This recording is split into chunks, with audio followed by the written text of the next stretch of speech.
विश्वंभरजी, आता हा सगळा आपण घटनाक्रम पाहिलेला आहे. सगळे त्याचे वार्तांकन करणारे संजय मिस्किन आपल्याला सगळी ती वस्तुस्थिती सांगता आहेत. सगळे दावे प्रतिदावे होत आहेत. आता मुळात मुद्दा असा आहे की हे सरकार वैध आहे किंवा अवैध आहे याचा निर्णय आता कसा होणार? म्हणजे आता राज्यपालांकडे सुद्धा हे शिष्टमंडळ आज शिवसेनेचं गेलेलं आहे, उद्या काँग्रेसचं जातं आहे, त्याच्यावरती चर्चा सुरू आहे. काय आता या संदर्भातलं पुढचं हे असू शकतं? दुर्गेश, काल सकाळपासून ते राज्यपालांचं म्हणजे अगदी काल विश्वास प्रस्तावापासून ते राज्यपालांच्या धक्काबुक्कीपर्यंत जे जे काही घडलं ते महाराष्ट्राच्या विधानसभेच्या इतिहासाला अजिबात न शोभणारं, अत्यंत अपरिपक्व असं आणि त्याचबरोबर ज्यांचा लोकशाहीवर विश्वास आहे अशा नागरिकांचा लोकशाहीवरचा विश्वास उडवण्यासारखं असं एक कृत्य होतं, हे मी पहिल्यांदा नमूद करतो. आता तांत्रिकदृष्ट्या सांगितलं जातंय, कालपासून भाजपाचे प्रवक्ते सांगतात की आवाजी मतदान. आवाजी मतदान म्हणजे काय? आवाजी मतदान हे फक्त कन्फर्मेशन आहे. सरकारला राज्यपालांनी बोलवलं तेव्हा राज्यपालांनी खात्री केली का किती आमदार यांच्याकडे आहेत? कागदावरती सरकारकडे बहुमत नाही आणि ओपनली हे सरकार अल्पमतातलं 122 आहेत यांच्या. मुद्दा असा आहे की जर कागदावरती ते सिद्ध झालेलं नाही, आणि बघा सिद्ध करण्याची जबाबदारी कोणाची? राज्यपाल पत्र कोणाला लिहितात? विरोधी पक्षाला नाही लिहित, सीएमला लिहितात की तुम्ही तुमचं विश्वास मत दाखवा आणि तुमचं बहुमत सिद्ध करा. याचा अर्थ संपूर्ण जबाबदारी ही सरकारची पडते बहुमत सिद्ध करण्याची. आणि म्हणून मग अशा रीतीने पळवाट काढणं हे तांत्रिकदृष्ट्या काही असेल, नैतिकदृष्ट्या योग्यच नाही, घटनात्मक दृष्ट्या सुद्धा ते योग्य नाही. मुद्दा असा आहे की तांत्रिकता काही कमी पडल्या का? कित्येक जण म्हणतात की आता विधानसभेचे अध्यक्ष अतिशय आदरणीय आहेत, मला ते खूप व्यक्तिशः मी त्यांचा खूप आदर करतो, आणि पण हे झालंय का की प्रतिकूल म्हणल्यानंतर वेळच नाही राहिला का, किंवा प्रतिकूल म्हणलंच नाही गेलं का? तर ह्या तांत्रिकता सुद्धा पूर्ण करायला पाहिजे होत्या. दुसरा नैतिकतेचा मुद्दा आहे. आता सांगतायत की नाही झालं ना, आता ते तांत्रिक झालं, वेळेत नाही. वेळेत कसली वेळ? हे ग्रामपंचायतची निवडणूक आहे का? ही निवडणूक म्हणजे कसली सरपंचाची निवडणूक आहे का? ही मुख्यमंत्र्यांचा विश्वासदर्शक ठराव आहे आणि राज्यातल्या 11 कोटी जनतेला तुम्ही जबाबदार आहात. म्हणून राज्यातल्या 11 कोटी जनतेला हे कळलं पाहिजे की किती जणांचा तुम्हाला पाठिंबा आहे. आणि म्हणून असं पळून नाही जाता येणार की झालं बहुमत सिद्ध, आवाजाने झालं. नाही, ही पळपुटी भूमिका आहे. याच्यावरती स्पष्ट भूमिका घ्यायला पाहिजे. नैतिकता ही तांत्रिकतेपेक्षा महत्वाची आहे हे दुर्दैवाने सांगायला लागतं. इथे खरंच सांगायचं काम पडू नये. घटनात्मक पदांवर असलेल्या सगळ्यांना नैतिकतेचं भान पाहिजे, मग ते कोणी असो, पण दुर्दैवाने हे सांगायला लागतंय. आता फक्त माझे 3 प्रश्न कांताताईंसाठी आहेत. मला एक फक्त नमूद करायचं, वाईट वाटतं या गोष्टींचं, की श्रेय झालं तर मोदी आणि शहा घेणार आणि अपश्रेय मात्र जे बिचारे अतिशय शुद्ध सात्विक त्या देवेंद्र फडणवीसांना भोगायला लागणार. हे घर म्हणजे मला वाईट वाटतं. त्याचं भाजपाचं ते अंतर्गत रचनेचा भाग आहे, मी काही बोलू इच्छित नाही. पण मुद्दा खरा आहे. मला 3 प्रश्न कांताताईंना विचारायचे आहेत. पहिला प्रश्न असा मला त्यांना विचारायचा आहे की अशी काही घटनेत तरतूद नाही. आता अविश्वास येऊ शकत नाही 6 महिने, हे बरोबर आहे, अविश्वास ठराव नाही येऊ शकत, पण विश्वासदर्शक ठराव पुन्हा येऊ शकतो कधी पण, उद्या पण येऊ शकतो सरकारने मनात घेतलं तर. निष्कलंक आहोत हे पहा, सीझरची पत्नी ही वादातीतच असली पाहिजे, याच्यावर जर भाजपाचा विश्वास असेल तर पुन्हा बहुमत घ्यायला काय हरकत आहे? पुन्हा विश्वासदर्शक ठराव उद्या पण येऊ शकतो, अधिवेशन बोलवलं जाऊ शकतं किंवा नागपूर अधिवेशनात पहिल्या दिवशी तो मांडला जाऊ शकतो. याला भाजपची तयारी आहे का? हा पहिला प्रश्न आहे मला त्यांना. दुसरा प्रश्न मला आहे की तुमच्याकडे नेमकं बहुमत किती हे तुम्हाला तरी माहिती आहे का? चला सोडून द्या नैतिकता, तांत्रिकता, सगळं सोडा. मी तुमचा मतदार असेल आणि माझी जर ही अपेक्षा असेल की तुमचं सरकार किती बहुमतात आहे, तर माझी ती अपेक्षा चूक आहे काय? मतदाराला माहितीच नाही तुम्ही किती बहुमतात आहात. तुम्हाला तरी माहिती आहे का? चला सांगा. कांताताईंनी आता सांगावं. मला 100% खात्रीने सांगतो, भाजपचा एकही प्रवक्ता सांगू शकत नाही.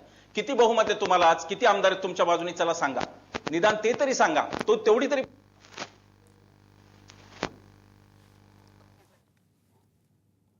विश्वंभर चौधरींचा आवाज आता आपल्यापर्यंत पोहोचत नाही, पण आता हाच मुद्दा घेऊन कांताताईंना आपण विचारूया. जसं आता विश्वंभर चौधरींनी प्रश्न उपस्थित केलेले आहेत भाजपसाठी म्हणून.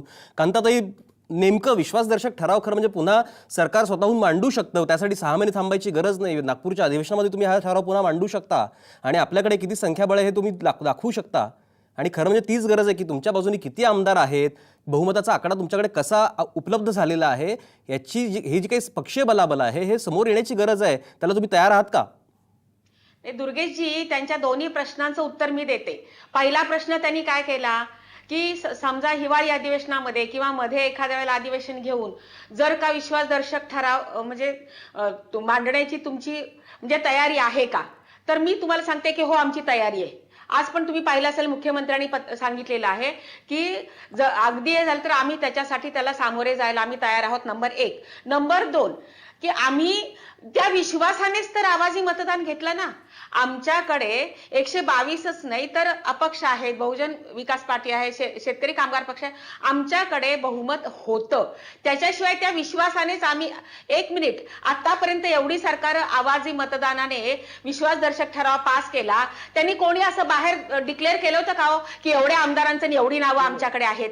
आणि आम्ही तयार आहोत ना. आम्ही तुम्हाला सांगितलं मतदान त्यांनी जर मागितलं असतं तर आम्ही त्यासाठी तयार होतो. बहुमत सिद्ध करायचं आमचं काम होतं ना. मतदान मागायचं होतं त्यांनी. आणि आता सुद्धा जर हिवाळी अधिवेशनामध्ये त्यांना जर परत मांडायचा असेल विश्वासदर्शक ठराव तर त्यांनी मांडावा, त्याला सामोरे जायला आम्ही तयार आहे. कांताताई, विश्वासदर्शक ठराव हा नाही, तुम्ही आम्ही मांडायला लागणार, majority सरकार त्या तुमचं ठिकाणी आहे. सिद्ध करायला तयार आहोत. कांताताई, विश्वासदर्शक त्या ठराव ठिकाणी तुम्हाला majority मांडायला सिद्ध लागेल, करायला आम्ही विरोधक तयार आहोत. विश्वासदर्शक आम्ही ठराव नाही तुमच्यावरती म्हणत मांडतील, त्याला 6 महिने थांबायला लागेल. कांताताई, विश्वासदर्शक ठराव तुम्ही मांडायला पाहिजे असं विश्वंभर चौधरींचं म्हणणं आहे. त्याला तुम्ही उत्तर दिलेलं नाही, Exactly. त्याला बगल देऊन अरे पुढे मी- गेलात. तुम्ही मांडणार का तो ठराव? अरे असा तसा कसा आम्ही स्वतःहून का मांडायचा? एक लक्षात ठेवा, तुमची मागणी आहे. तुम्हाला असं मग कोण वाटतं ना मांडणार? की काहीतरी फसवाफसवी केली आहे, काहीतरी लबाडी केली अहो, आहे, सगळ्या महाराष्ट्रात- राष्ट्रवादीचं नाही, त्यांचं नाही, गुळपीट काय. नाही, नाही, एक पूर्ण- मिनिट जरा पूर्ण- ऐका. तुम्ही बोलत असताना मी मध्ये बोलले नाही. नाही, नाही, नाही, त्यामुळे नाही, माझं तुमच्या ऐका. प्रश्नाचं त्यामुळे असं उत्तर- काही अहो, झालं नाही. पुऱ्या- आम्हाला विश्वास होता आणि त्याच्यामुळेच आवाजी मतदान आम्ही घेतलेलं आहे. आमच्याकडे बहुमत असल्याशिवाय. आता तुमची चूक आहे, तुम्ही मतदान वेळेत मागितलं नाही. तुम्ही वेळेत मतदान मागितलं असतं तर आम्ही आमचं बहुमत सिद्ध करून दाखवलं असतं. खरंच चूक तुमची आहे.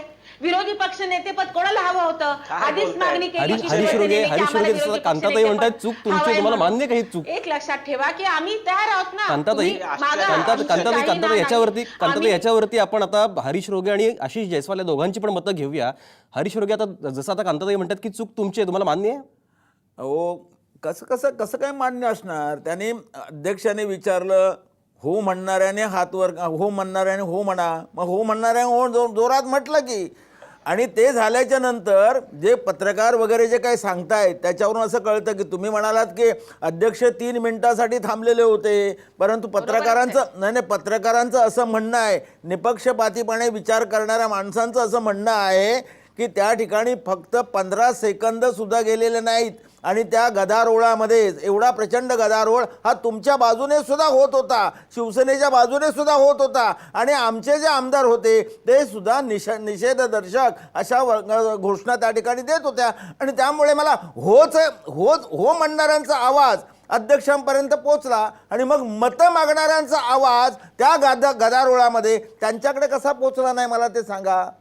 आणि म्हणून त्या ठिकाणी अध्यक्षांनी थांबायला पाहिजे होतं आणि विरोध असणाऱ्यांनी आपलं मत व्यक्त करावं हे त्या सांगायला. हा खरं म्हणजे लोकशाहीचा प्रघात आहे, तो त्या ठिकाणी पाळला गेला नाही. आणि तुम्ही जे म्हणालात की आमच्याकडे बहुमत आहे, मग तुमच्याकडे जर बहुमत आहे तर तुम्ही तुमच्याकडे किती समर्थन आहे ते तुम्ही राज्यपालांकडे सादर करायला पाहिजे होतं, निदान सभागृहासमोर तरी ठेवायला पाहिजे होतं. परंतु तुम्हाला माहिती होतं की शिवसेना तुमच्या बरोबर नाही, तुम्हाला राष्ट्रवादी काँग्रेस शिवाय पर्याय नव्हता. परंतु महाराष्ट्रातल्या जनतेला राष्ट्रवादीच्या कुबड्या घेऊन सरकार आम्ही चालवतो आहोत हे दाखवायचं नव्हतं. आणि म्हणून तुम्ही संपूर्ण महाराष्ट्राची फसवणूक केलेली आहे. आणि म्हणून विश्वंभर चौधरी जसं म्हणतात तसं खरोखरच नैतिकतेच्या गप्पा जेवढ्या तुम्ही मारल्या असतील एवढं या देशामध्ये कोणीही मारलेल्या नाही.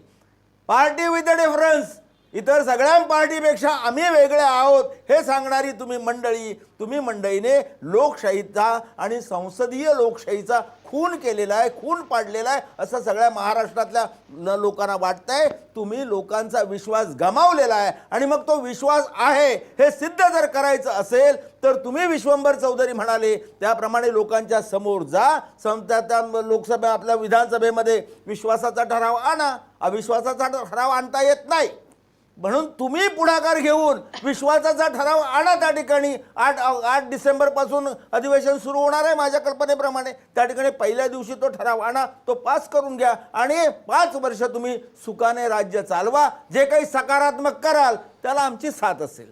विश्वासदर्शक ठराव पुन्हा मांडण्याची मागणी काँग्रेसकडनं होते, शिवसेनेची पण आपल्याला भूमिका जाणून घ्यायची. पण कार्यक्रमात आता वेळ झाली एका छोट्याशा ब्रेकची. आपण पाहत राहा आवाज महाराष्ट्राचा.